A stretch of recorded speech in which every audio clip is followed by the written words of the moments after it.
அப்பாவை தேடுறது உண்மையை தானே தேடினாரு. அதாவது என்ன இது வரைக்கும் சட்டசபைக்குள்ள எப்பயுமே ஸ்டாலின் போய்கிட்டு இருப்பாரு. அப்படின்னா அவங்க வீட்டில் யாரோ போயிட்டு இருப்பாங்க. என்ன ஒரு தமிழ்நாட்டோட முதலமைச்சர் திடீர்னு குளத்தூர் தொகுதியில் நல்லா தான் பண்ணியிருந்தாரு.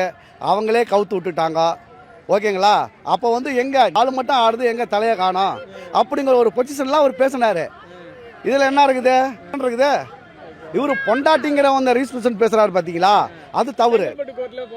அது வந்து தவறு. அது வந்து குடும்ப மேட்ரு. இது வந்து அரசியல் மேட்ரு. நீ உங்க அப்பா வந்து அரசியல் வந்து குளத்தூர்ல நின்றுருக்காரு. அவர் தோத்துட்டாரு. அதனால அதை பேசலாம். நீ குடும்ப மேட்ரை வந்து இதை பேச முடியாது. ஏன் உங்க தாத்தாவுக்கு வந்து 3 பொண்டாட்டி இல்லையா? ஸ்டாலினுக்கு வேற ஆளே இல்லையா?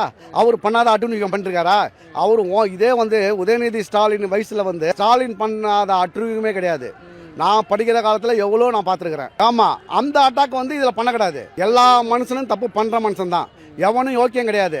இப்போ நீ கிடையாண்டா கொஞ்ச நாள் நயன்தாரா பின்னாடி அதை நம்ம சொல்லக்கூடாது.